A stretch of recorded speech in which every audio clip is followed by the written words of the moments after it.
Al-Quran itu adalah sumber kehidupan. Seorang muslim, orang yang beragama Islam, dia memiliki satu keharusan di dalam Al-Quran, yaitu bagaimana dia bisa mempelajari Al-Quran. Karena sebaik-baik belajar adalah belajar Al-Quran, dan sebaik-baik mengajar adalah mengajarkan Al-Quran. Di dalam Al-Quran itu terdapat banyak rahasia-rahasia yang kita tidak mengetahuinya. Al-Quran itu tidak dikatakan dalam sebuah definisi. Al-Quran adalah sebuah lafaz yang diturunkan oleh Allah Subhanahu wa taala kepada Nabi sallallahu alaihi wasallam melalui perantaraan malaikat Jibril, dan bernilai ibadah di dalam membacanya. Di dalam membaca Al-Quran ini kita sudah mendapatkan pahala. Maka berinteraksi dengan Al-Quran secara rutin, secara kontinu adalah sebuah perbuatan yang mulia di dalam kehidupan kita sebagai umat Islam. Kemudian yang perlu kita ketahui juga bahwa Al-Quran adalah sumber kehidupan. Dia menghormati berbagai macam disiplin ilmu. Al-Quran itu menghormati keilmuan yang kita peroleh. Maka man kathura ilmuhu fa fahmuhu alal Quran wasi'. Orang yang memiliki banyak keilmuan, maka pemahamannya di dalam Al-Quran itu lapang, luas pemahamannya. Tapi sebaliknya, orang yang memiliki sedikit daripada ilmu, tentu pemahaman Al-Qurannya akan terasa dangkal. Maka daripada itu, banyak ilmu yang harus kita pelajari supaya kita bisa mentadabburi dengan baik dan dalam Al-Quran ini. Di antaranya ada ilmu balaghah, ada ilmu nahu, ada ilmu sorof, dan lain sebagainya. Dari segi mana ada ilmu tafsir yang harus rutin kita mempelajarinya. Ada yang bertanya bagaimana pula dengan hukum kita Ustaz, yaitu di dalam menghafal Quran. Menghafal Quran adalah sebuah perbuatan yang sangat mulia. Allah menjanjikan banyak keistimewaan bagi para penghafal Quran. Banyak para sahabat-sahabat Nabi yang telah menghafal Quran. Bahkan Rasulullah tidak semata-mata ketika terjadi sebuah perperangan, Rasul mengutus para sahabat yang mampu, yang ada hafalan Quran di dalam kepalanya, lalu Rasul utus untuk perang. Tidak semua, karena Rasulullah SAW mengkhawatirkan nanti kalau mereka maju semua ke medan perang, lalu mereka syahid di sana, kepada siapa orang akan bertanya tentang Al-Quran itu? Maka menghafal Al-Quran ini adalah sebuah perbuatan yang mulia, sebuah perbuatan yang baik di sisi Allah Subhanahu wa taala, karena telah dimulai oleh para teladan-teladan kita pada masa dahulunya. Al-Quran itu adalah lafaz yang diturunkan oleh Allah Subhanahu wa taala kepada Nabi sallallahu alaihi wasallam melalui perantaraan malaikat Jibril, dan bernilai ibadah di dalam membacanya. Ketika kita berinteraksi dengan cara rutin, kontinu dengan Al-Quran ini, itu akan membuat hati kita tentram, itu akan membuat kita nyaman, dada kita akan terasa lapang, dan semua permasalahan tentu akan terasa ringan ketika kita bisa berinteraksi lebih sering dengan Al-Quran ini. Maka di dalam menghafal Al-Quran, ada yang mengatakan itu adalah fardu kifayah. Tetapi Allah menjanjikan begitu banyak kemuliaan yang bisa diraih oleh para penghafal Quran. Ada dikatakan dalam sebuah hadis juga bahwa para penghafal Quran ini nanti diberikan kepadanya berupa hak untuk bisa dia memberi syafaat pada hari kiamat. Dia bisa memberikan mahkota kepada kedua orang tuanya nanti, itu pada hari kiamat. Tapi perlu kita menyadari, untuk para penghafal-penghafal Quran yang sudah menghafal Al-Quran dengan baik, bahkan sudah sampai menghafal Quran itu kepada taraf yang mutqin, perlu untuk digarisbawahi. Ketika kita berada pada satu ilmu, pada satu kegiatan yaitu menghafal Quran, maka dalamilah menghafal Quran itu. Berikan kepada orang-orang yang belum menghafal Quran cara-cara, kaifiat-kaifiat bagaimana bisa pula untuk bisa menghafal Quran. Namun untuk bisa menjelaskannya kepada orang banyak, menjelaskan Al-Quran itu kepada masyarakat, tunggu terlebih dahulu. Ada satu ilmu lagi selain menghafal Quran, ada satu ilmu lagi yang harus didalami, yaitu ilmu tafsir. Ilmu tafsir mesti dipelajari supaya kita tahu maksud dan arah tujuan ini kemana Al-Quran, ini ayatnya kemana menurut ulama tafsir. Kita tidak bisa untuk menafsirkan Al-Quran itu secara tersendirinya. Man fassara Al-Qur'ana bi ra'yihi falyatabawwa maq'adahu finnar. Menafsirkan Al-Quran itu sesuai dengan akal kita sendiri yang serba terbatas ini, itu adalah sebuah perbuatan yang sangat buruk di sisi Allah Subhanahu wa taala, bahkan neraka nanti yang menjadi titik ujungnya. Maka setelah menghafal daripada Al-Quran itu, pelajarilah tentang tafsir Al-Quran itu, karena itu adalah merupakan sebuah hal yang penting bagi seorang penghafal.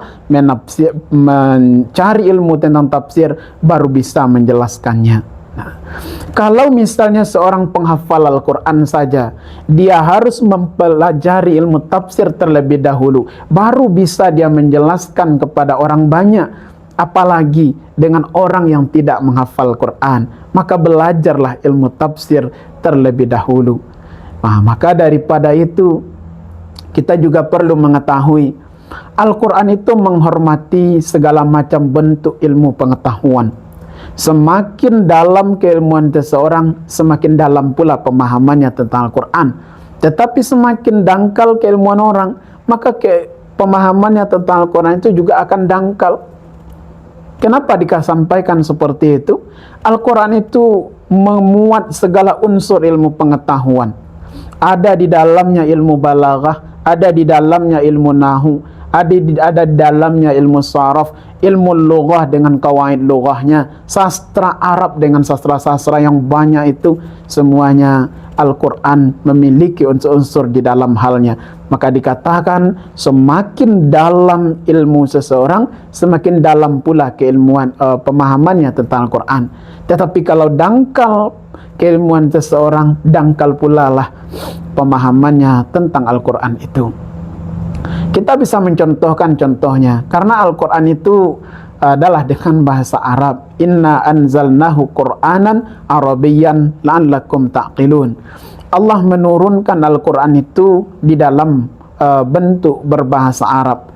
Kenapa bahasa Arab yang menjadi bahasa daripada Al-Quran itu? Karena memang Nabi kita adalah orang Arab. Nabi kita bukan orang lain. Di mana Nabi, bangsa kenabian, bahasa Nabi, begitu pula lah bahasa kitab sucinya, yaitu bahasa Al-Quran. Kenapa Al-Quran diturunkan dalam bahasa Arab? Karena Nabi kita orang Arab. Kemudian daripada itu, Al-Quran itu diturunkan dalam bahasa Arab karena memang bahasa Arab itu adalah aghnal lughat, sekaya-kaya bahasa yang paling kaya, wa ajmalul lughat, dan sebagus-bagus bahasa, wa usa'al lughat, dan seluas-luas bahasa adalah bahasa Arab itu.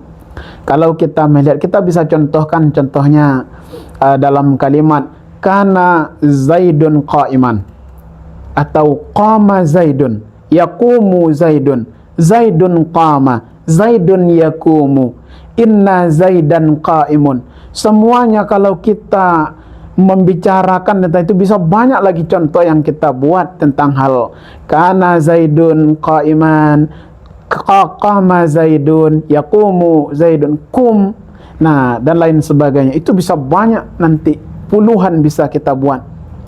Tetapi kalau kita menerjemahkannya di dalam bahasa Indonesia, cuma satu saja terjemahannya, Zaid berdiri. Nah, bagaimana bisa? Dengan sastra yang betapa banyak sastra yang telah hilang, betapa banyak sastra yang sudah hilang ketika bahasa kita hanya mampu menggubris satu saja dari sana. Maka bahasa Arab itu sesungguhnya adalah hal keilmuan, di dalamnya juga tersimpan bagi orang-orang yang berfikir. Di akhir ayat itu Allah Subhanahu wa taala mengatakan la'allakum ta'qilun. Artinya adalah antaqiluhu di dalam Al-Quran, wa antafhamuhu, bahwa kita memikirkan tentang bahasanya Al-Quran itu dan kita memahami tentang bahasa Al-Quran itu, belajar. Memang sebaik-baik belajar adalah belajar Al-Quran, dan sebaik-baik mengajar adalah mengajar Al-Quran itu. Nah, Bagaimana dengan ilmu tajwid? Membaca Al-Quran dengan ilmu tajwid itu dihukum adalah wajib. Bagaimana kita bisa membaca Al-Quran kalau tidak dengan tajwidnya? Tentu pembacaan Al-Quran tadi tidak akan sesuai dengan aturan-aturan Al-Quran itu. Nah, tetapi di dalam mempelajari ilmu tajwid ini, ada ulama yang berbeda pendapat. Ada yang mengatakan itu adalah fardu ain, karena sesungguhnya mempelajari Al-Quran itu adalah wajib. Malayatimul wajib illa bi fahuwa wajib. Nah, wajib Al-Quran maka wajib juga jalan yang menyampaikan kepada mensahihkan membacanya. Ada yang mengatakan juga fardu kifayah. Tapi kita terlepas daripada itu, kita memasangnya di dalam hati kita bahwa ketika kita membaca Al-Quran, bacalah Al-Quran itu sesuai dengan aturannya, yaitu sesuai dengan ilmu tajwidnya yang ada.